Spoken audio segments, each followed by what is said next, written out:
ចូលរួមទាំងអស់គ្នាហើយបាទចូលរួមនេះបាទរដ្ឋបាលភូមិព្រៃកសបាទលោកដំណាក់យើងនៅរបស់របរទាំងអស់នេះបាទទៅ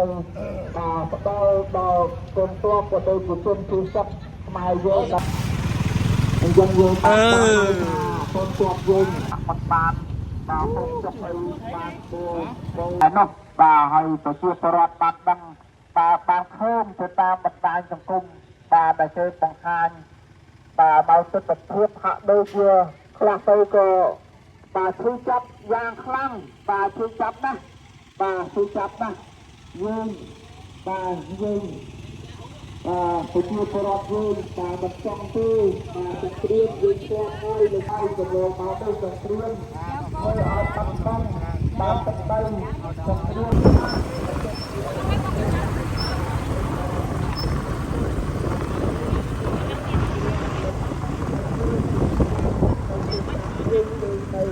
ាទពេលទៀតទៅតាមទទួល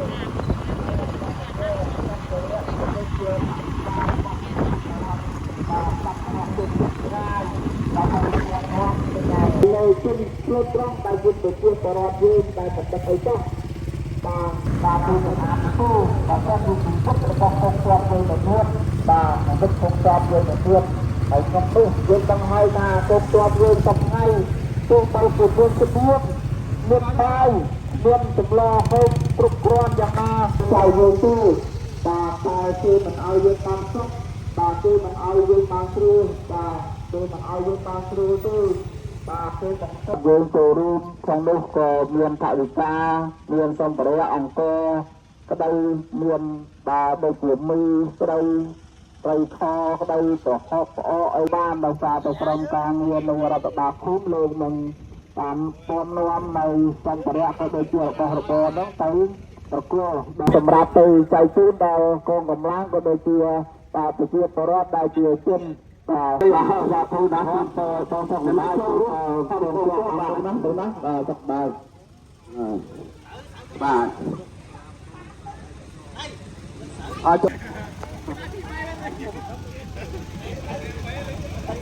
ចូលណាអូក្មួយចង្គីមកបានចូលរួមឧបត្ថម្ភកងទ័ពនៅចំនួនភូមិណាសូមជម្រាបសួរព្រះជ័យមានពលចូលមាននៅកងទ័ពយើងនៅចំនួនភូមិសូមជម្រាបសួរព្រះជ័យមានពលចូលមានបងប្អូនសុខទាំងអស់តាមហើយស្ថាប័នគាត់ចូលរួមដែរមានតាំងពីមីស្ទាវបាទមានតាំងពីថវិកាដែលយើងចូលរួមដែលយើងទៅបាទជួយឧបត្ថម្ភដល់កងទ័ពក៏ដូចជាប្រជាពលរដ្ឋយើងដែលភៀសចេញពីកន្លែងសមរភូមិយើងសូមបាទទេវតាថែរក្សាដល់ក្រុមសុខទាំងកងទ័ពសុខទាំងប្រជាពលរដ្ឋបាទនឹងហើយចំប្រជាពលរដ្ឋគាត់ចង់បានណាស់បាទចង់បាននៅសុខសន្តិភាពជូនដល់ប្រជាពលរដ្ឋជូនដល់ប្រទេសយើងបាទប្រទេសយើងចង់ឲ្យបានជាខ្មែរយើងតែងតែបាទមិនធ្វើម៉េចគេហៅថាសាមគ្គីគ្នាបាទកុំបាក់បាយកុំបាទប្រឆាគ្នាយើងសាមគ្គីគ្នាខ្មែរចេះស្រឡាញ់អនិមិត្តរូបមួយមើលខ្ញុំដុំដុំដុំបាទតែគាត់ទៅជាមកក៏ចូលមកដល់ព្រោះគ្រូហើយតាំងពីលើខំធំដល់លើបាទប្រជាពលរដ្ឋខ្មែរយើងលងលាស់មកហើយនោះបាទចង់ធ្វើឲ្យមានការខូចខាតបាទបាក់បាយយ៉ាងបងប្អូនធ្ងន់ធ្ងរជាទីបំផុតហើយនេះគឺជាបាទការ